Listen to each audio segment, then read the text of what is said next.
Olá, meu nome é Hannah Stephanie de Souza Neves, eu sou orientada pelo professor Sérgio Romero da Silva Xavier e hoje eu vou falar um pouco sobre a palinotaxonomia das espécies de Telipteridácea ocorrentes no estado da Paraíba.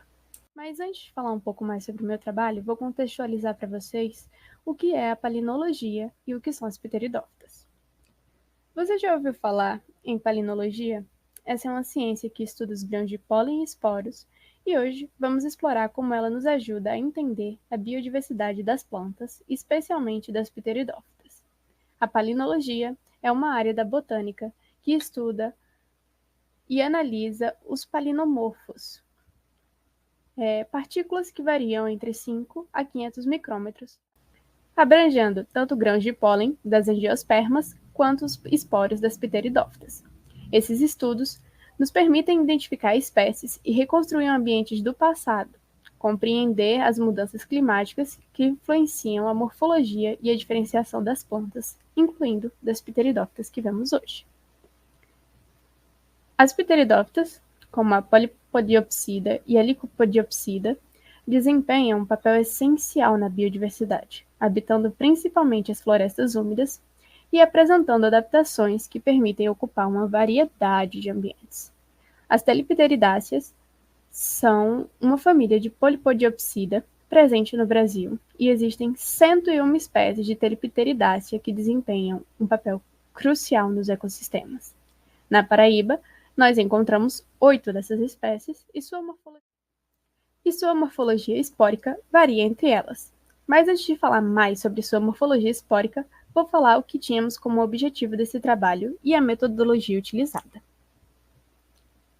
Como objetivo desse trabalho, nós tivemos que observar a proximidade e as características morfopalinológicas entre as espécies, e demonstrar que, mesmo com a relação taxonômica entre elas, a gente consegue fazer essa diferenciação dos esporos e de cada uma das espécies.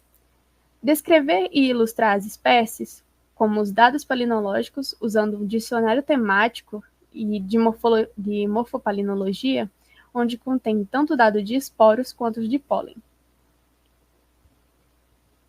De acordo com a característica de cada esporo, como é possível ver nas imagens abaixo, os esporos que foram identificados têm algumas características bem distintas. Por exemplo, a marca trilete no esporo triangular, que é uma abertura em 3 partes e uma ornamentação verrugada. Enquanto no esporo de cima, ele tem um exosporo rugulado e com uma marca monolete, que significa que ele só tem uma abertura, tendo definições bem características em cada um deles. Na metodologia, para chegar nesses esporos, nós tivemos que fazer lâminas para serem analisadas na microscopia. Mas antes disso, nós tivemos que ir no herbário Lauro Pires Xavier, daqui de João Pessoa, localizado na UFPB, e fazer uma coleta nas essicatas com as folhas férteis.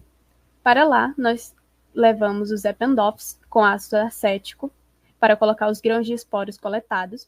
Depois nós voltamos ao laboratório e fizemos uma acetólise usando o método de Ehrtmann. E logo mais fizemos a preparação das lâminas e para cada espécie foram feitas cerca de 3 lâminas de cada espécie. Nós selecionamos os melhores esporos e analisamos cerca de 30 esporos de cada espécie para ter uma média do tamanho, do diâmetro deles e da largura da comissura. Para poder ser colocado neste trabalho, já que as características são fundamentais para distinguir a espécie e compreender as suas relações evolutivas. E mesmo que, embora as variações possam ser sutis, aspectos como tamanho e ornamentação dos esporos tornam-se evidentes quando detalhados, permitindo a identificação precisa das espécies dessas famílias. Chave dicotômica. Como podemos ver na chave de identificação, a maioria das espécies tem características bem definidas, o que facilitou fazer essa chave. Mas em alguns casos, onde há uma grande semelhança entre as espécies, foi necessário usar dados como o tamanho do diâmetro polar para distingui-las. Mas, de todo modo, todas possuem características distintas da outra, sendo possível usar essa chave no futuro para identificações morfológicas. As Telipteridáceas são uma família de polipodiopsidas presentes na Paraíba, como já foi falado antes. Segundo o PPG de 2016, dentro da Polypodiopsida, a família de Telipteridácea, junto com a Blacknacea e a Aspleniacea, forma um clado de Aspleniae, que inclui também a Atirácea, ausente na Paraíba. Entre as famílias presentes no estado, a Blacknacea é a mais próxima das Telepteridáceas, portanto, as discussões se concentram principalmente nas espécies desse táxon. A Goniopteris poetiana também compartilha a abertura monolete e a forma elipsoidal, mais especificamente com a ornamentação do exosporo. A Goniopteris poetiana é rugulada, diferindo da Blacknacea occidentale, que é levigado. Já quando falamos da Cristela híspidula e da Blacknacea brasiliensis, elas apresentam um exosporo com superfície levigada, mas a Blacknacea brasiliense possui um esporo rugulado, que pode ser facilmente removido pela acetólise.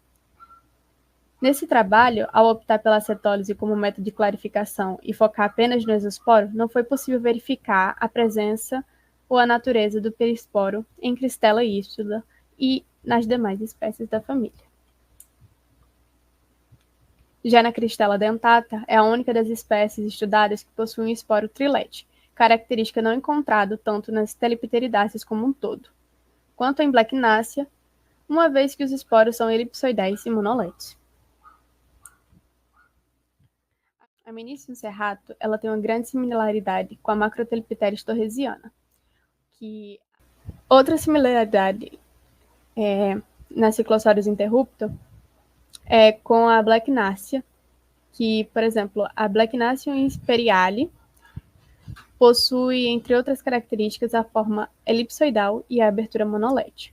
Comparando as espécies dessa mesma família, observa-se, por exemplo, a proximidade morfopalinológica entre a Macrotelepteris torresiana e a Meniscium serrato, pois observado em vista polar, a largura da comissura de Meniscium serrato está entre 6 e 8 micrômetros, enquanto a Macrotelepteris torresianas está entre 9 a 11 micrômetros. E essas diferenças são comumente observadas nessas espécies.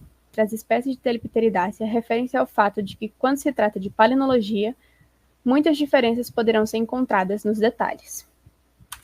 Bem, e podemos concluir que essas características são fundamentais para distinguir as espécies e compreender as suas relações evolutivas. Embora as variações possam ser sutis, aspectos como tamanho e ornamentação dos esporos tornam-se evidentes quando detalhadas, permitida a identificação precisa das espécies dessa família. Esse estudo revela que, apesar das similaridades nas aberturas dos esporos e outras características entre as espécies da mesma família, é possível, sim, identificar espécies distintas. Por exemplo, a Clistella dentata é a única com abertura trilete entre as Telepteridáceas na Paraíba, enquanto a Goniopteris poetiana se destaca por sua ornamentação rugulada no exosporo, e as variações de tamanho e ornamentação permitem a distinção entre as espécies, tornando essas diferenças evidentes em análises detalhadas. Eu agradeço a todos por terem assistido até aqui e eu quero expressar minha gratidão ao meu orientador, que teve paciência comigo nesse último ano, que me mostrou a palinologia como um todo.